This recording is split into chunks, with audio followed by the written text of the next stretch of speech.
Well, good morning, friends, family, or followers. Here we are reading the Ethiopian Bible again today. It is May 19th, and I do have to apologize. I've been doing this every day consistently, and I looked back on my videos that I posted, and there was a little lock symbol below it.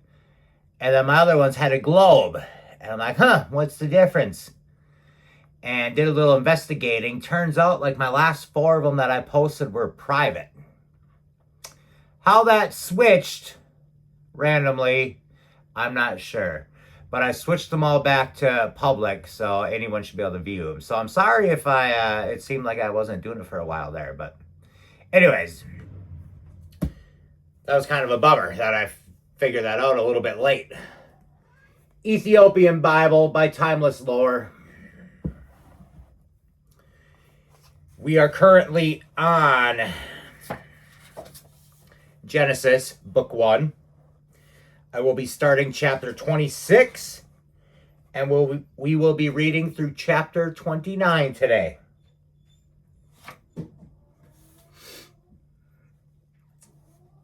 Charlie, be nice to the kitties. Sorry, I have a puppy dog. Well, he's not really a puppy anymore, but 7 months old, and he likes to harass the kitties all day long. He's a hunting dog. I can't really teach him not to. It's just in his instincts. Yeah, right, I'm talking about you. He's staring at me, he knows. Anyways, all right. Let's focus. Let's try and understand something new from the Bible today. And let's have some fun, of course. Because what is it if you're not having a little fun while reading and learning? All right. Book 1, Genesis chapter 26. There was a famine in the land, in addition to the first famine that was in the days of Abraham. Isaac went to Abimelech, king of Philistines, to Gerar. Yahweh appeared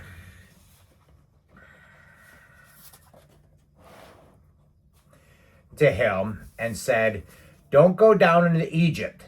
Live in the land I will tell you about.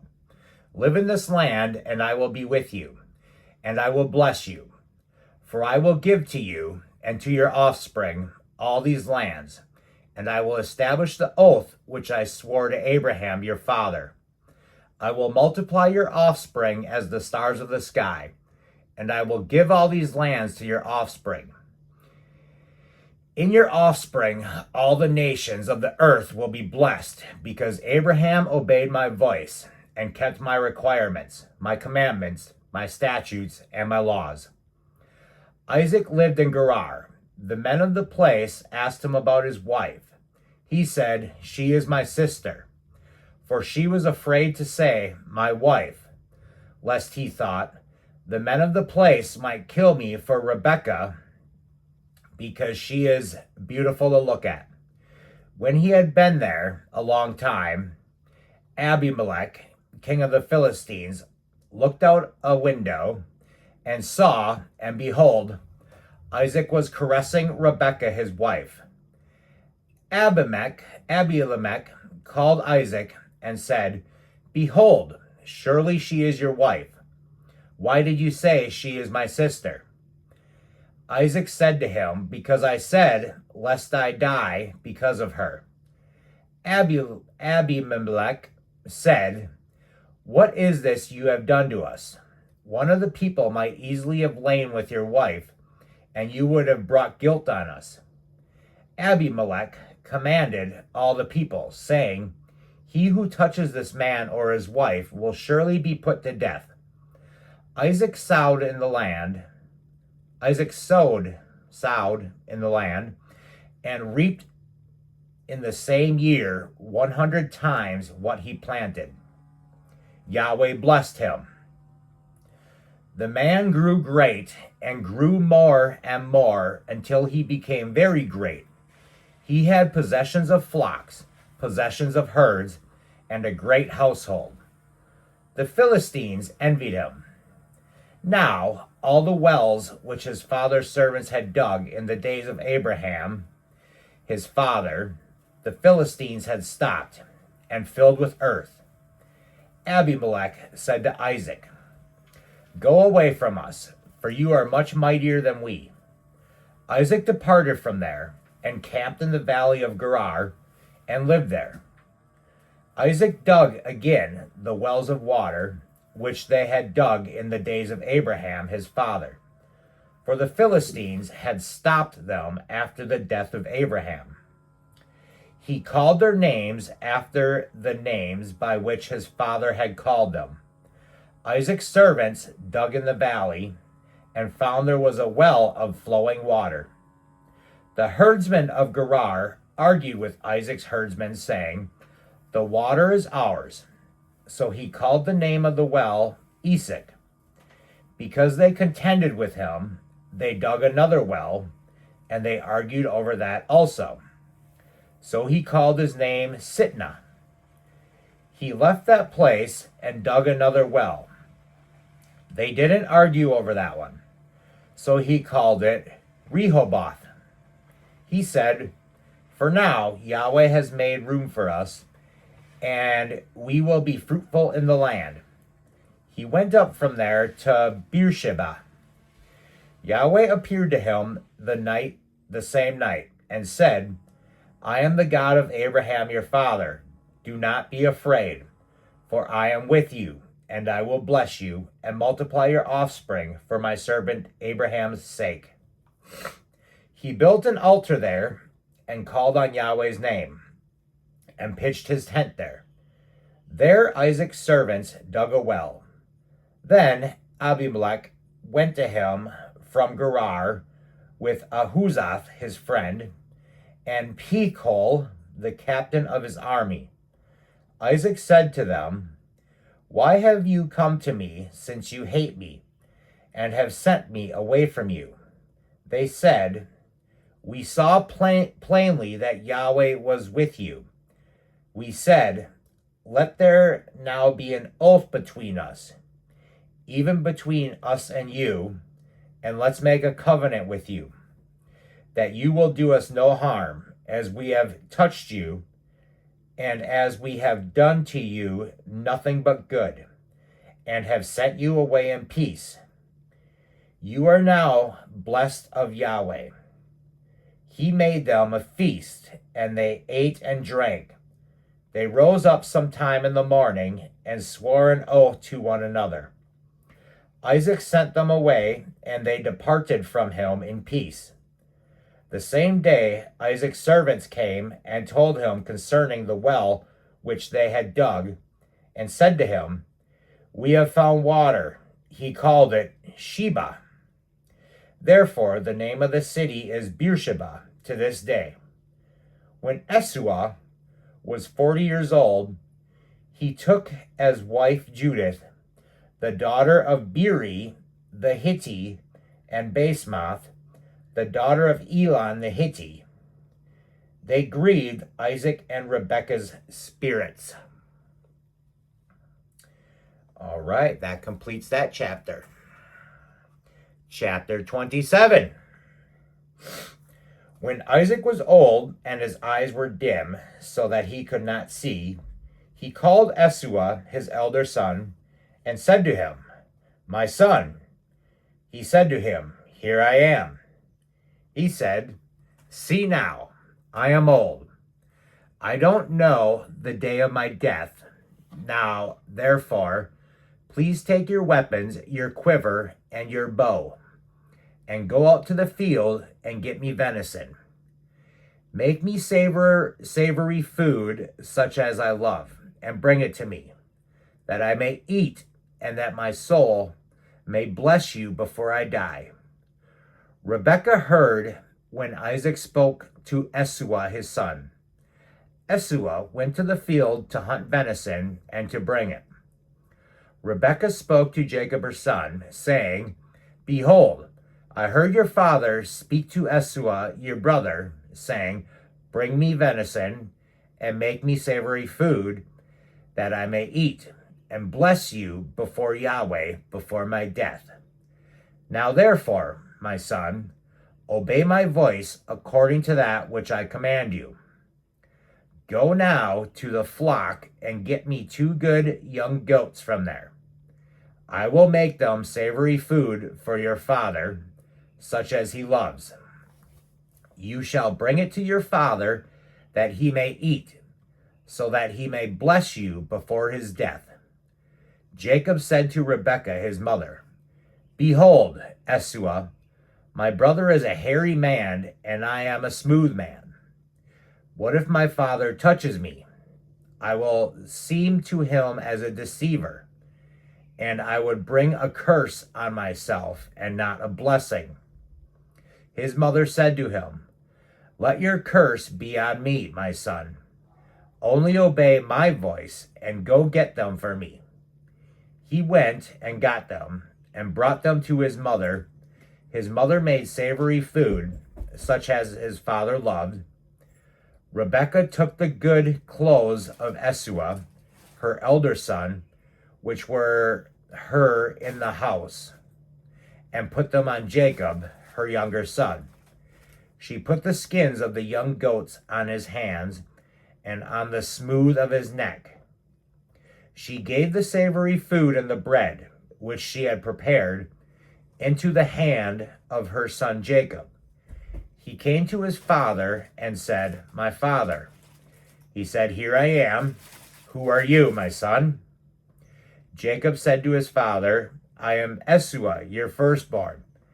I have done what you have asked me to do. Praise, arise, sit and eat my venison, that your soul may bless me. Isaac said to his son, How is it that you have found it so quickly, my son?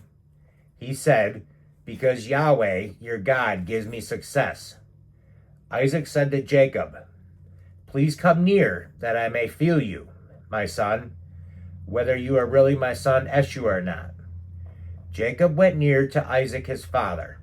He felt him and said, The voice is Jacob's voice, but the hands are the hands of Esau.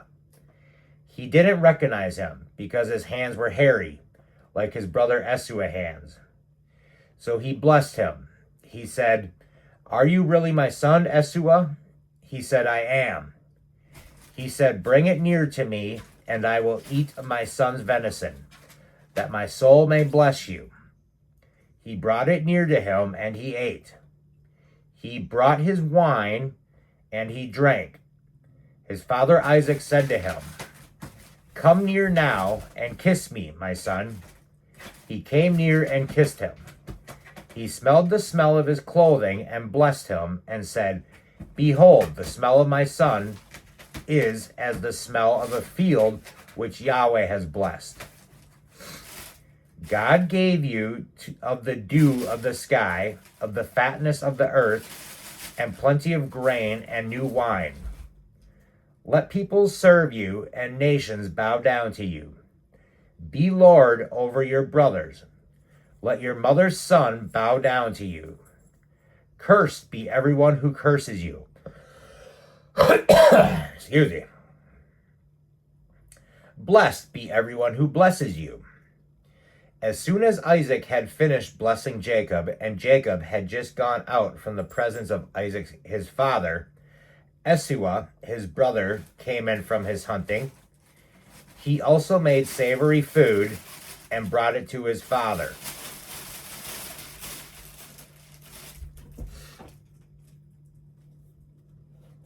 Sorry, the cats are going through their little crinkly thing, making a bunch of noise. Let my father arise and eat of his son's venison. Let your soul may bless me. Isaac his father said to him, Who are you? He said, I am your son, your firstborn, Esau.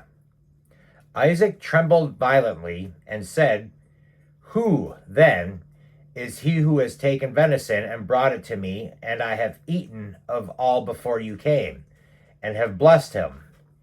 Yes, he will be blessed. When Esau heard the words of his father, he cried with an exceedingly great and bitter cry, and said to his father, "Bless me, even me also, my father."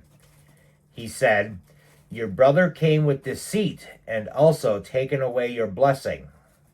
He said, "Isn't he rightly named Jacob? For he has supplanted me these 2 times. He took away my birthright. See, now that he has taken away my blessing," he said, "haven't you reserved a blessing for me?" Isaac answered Esau, "Behold, I have made him your lord, and all his brothers I have given to him for servants. I have sustained him with grain and new wine. What then will I do for you, my son?" Esau said to his father, "Do you have just one blessing, my father? Bless me, even me also, my father."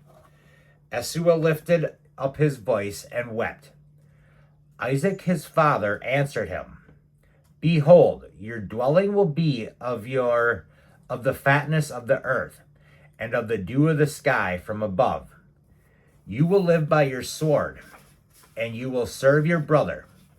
It will happen, when you will break loose, that you will shake his yoke from off your neck." Esau hated Jacob because of the blessing with which his father blessed him. Esau said in his heart, "The days of mourning for my father are at hand. Then I will kill my brother Jacob." The words of Esau, her elder son, were told to Rebekah. She sent and called Jacob, her younger son, and said to him, "Behold, your brother Esau comforts himself about you by planning to kill you. Now, therefore, my son, obey my voice. Arise, flee from Laban, my brother in Haran. Stay with him a few days until your brother's fury turns away, until your brother's anger turns away from you, and he forgets what you have done to him. Then I will send and get you from there. Why should I be bereaved of you both in one day?" Rebekah said to Isaac, "I am weary of my life because of my daughters of Heth. If Jacob takes a wife of the daughters of Heth, such as these of the daughters of the land, what good will my life do? What good will my life do me?" Ooh, a little deception going on there. Chapter 28. Isaac called Jacob, blessed him, and commanded him, "You shall not take a wife of the daughters of Canaan. Arise, go to Padam Aram, to the house of Bethuel, your mother's father. Take a wife from there, from the daughters of Laban, your mother's brother. May God Almighty bless you, and make you fruitful, and multiply you, that you may be a company of peoples, and give you the blessing of Abraham to you and to your offspring with you, that you may inherit the land where you travel, which God gave to Abraham." Isaac sent Jacob away. He went to Padan Aram to Laban, son of Bethuel the Syrian, the brother of Rebekah, Jacob's and Esau's mother. Now Esau saw that Isaac had blessed Jacob and sent him away to Padan Aram, to take him a wife from there, and that as he blessed him, he gave him a command, saying, "You shall not take a wife of the daughters of Canaan."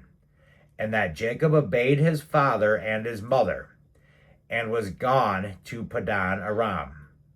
Esau saw that the daughters of Canaan didn't please Isaac his father. So Esau went to Ishmael, and took, in addition to the wives what he had, Malath, the daughter of Ishmael, Abraham's son, the sister of Nebaioth, to be his wife. Jacob went out from Beersheba and went toward Haran. He came to a certain place and stayed there all night, because the sun had set. He took one of the stones of the place and put it under his head, and lay down in that place to sleep. He dreamed and saw a stairway set upon the earth, and its top reached to heaven. Behold, the angels of God were ascending and descending on it. Behold, Yahweh stood above it and said, I am Yahweh, the God of Abraham your father, and the God of Isaac. I will give the land you lie on to you and your offspring. Your offspring will be as the dust of the earth, and you will spread abroad to the west and to the east and to the north and to the south. If you and your offspring, all the families of the earth, will be blessed, behold, I am with you, and will keep you wherever you go, and will bring you again into this land.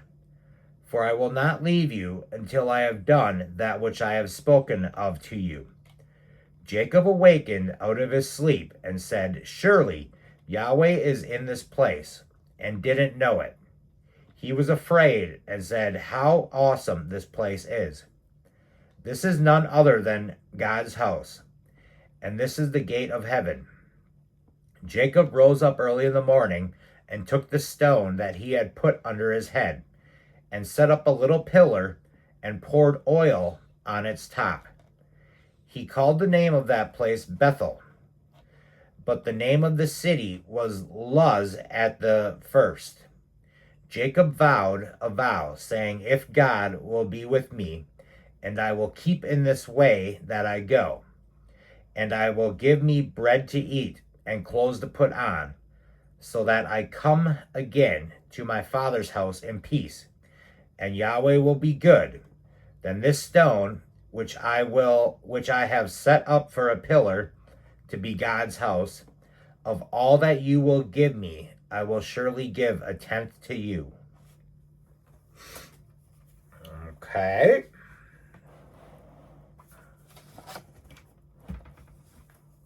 Chapter 29. Then Jacob went on his journey and came to the land of the children of the east. He looked and saw a well in the field, and saw 3 flocks of sheep lying there by it. For out of that well they watered the flocks. The stone on the well's mouth was large. There all the flocks were gathered. They rolled the stone from the well's mouth and watered the sheep, and put the stone back on the well's mouth in its place. Jacob said to them, My relatives, where are you from? They said, We are from Haran. He said to them, Do you know Laban, the son of Nahor? They said, We know him. He said to them, Is it well with him? They said, It is well. See, Rachel, his daughter, is coming with the sheep. He said, Behold, it is still the middle of the day, not time to gather the livestock together. Water the sheep and go and feed them. They said, We can't until all the flocks are gathered together. And they rolled a stone from the well's mouth. Then we will water the sheep. While he was yet speaking with them, Rachel came with her father's sheep, for she kept them. When Jacob saw Rachel, the daughter of Laban, his mother's brother, and the sheep of Laban, his mother's brother, Jacob went near and rolled the stone from the well's mouth and watered the flock of Laban, his mother's brother. Jacob kissed Rachel and lifted up his voice. He wept. Jacob told Rachel that he was her father's relative and that he was Rebekah's son. She ran and told her father. When Laban heard the news of Jacob, her sister's son, he ran to meet Jacob and embraced him and kissed him and brought him to his house. Jacob told Laban all these things. Laban said to him, Surely you are my bone and my flesh. Jacob stayed with him for a month. Laban said to Jacob, Because you are my relative, should you therefore serve me for nothing? Tell me, what will your wages be? Laban had 2 daughters. The name of the elder was Leah, and the name of the younger was Rachel. Leah's eyes were weak, but Rachel was beautiful in form and attractive. Jacob loved Rachel. He said, I will serve you 7 years for Rachel, your younger daughter. Laban said, It is better that I give her to you, that I should give her to another man. Stay with me. Jacob served 7 years for Rachel. They seemed to him but a few days for the love he had for her. Jacob said to Laban, Give me my wife, for my days are fulfilled, that I may go in to her. Laban gathered together all the men of the place and made a feast. In the evening he took Leah his daughter and brought her to Jacob. He went into her. Laban gave Zilpah, his servant, to his daughter Leah for a servant. In the morning, behold, it was Leah. He said to Laban, What is this you have done to me? Didn't I serve with you for Rachel? Why then have you deceived me? Laban said, It is not done so in our place to give the younger before the firstborn. Fulfill the week of this one, and we will give you the other also for the service which you will serve with me for 7 more years. Jacob did so and fulfilled her week. He gave him Rachel his daughter as wife. Laban gave Bilhah his servant to his daughter Rachel to be her servant. He went in also to Rachel, and he loved also Rachel more than Leah, and served with him 7 more years. Yahweh saw that Leah was hated, and he opened her womb, but Rachel was barren. Leah conceived and bore a son, and named him Reuben, for she said, Because Yahweh has looked at my affliction, for now my husband will love me. She conceived again and bore a son, and said, Because Yahweh has heard that I am hated, he has therefore given me this son also. She named him Simeon. She conceived again and bore a son. She said, Now this time my husband will be joined to me, because I have borne him 3 sons. Therefore his name was called Levi. She conceived again and bore a son. She said, This time I will praise Yahweh. Therefore she named him Judah. Then she stopped bearing. The end of that chapter. That'll do it for the day. Y'all have a wonderful day. Thanks for watching. We'll see you tomorrow.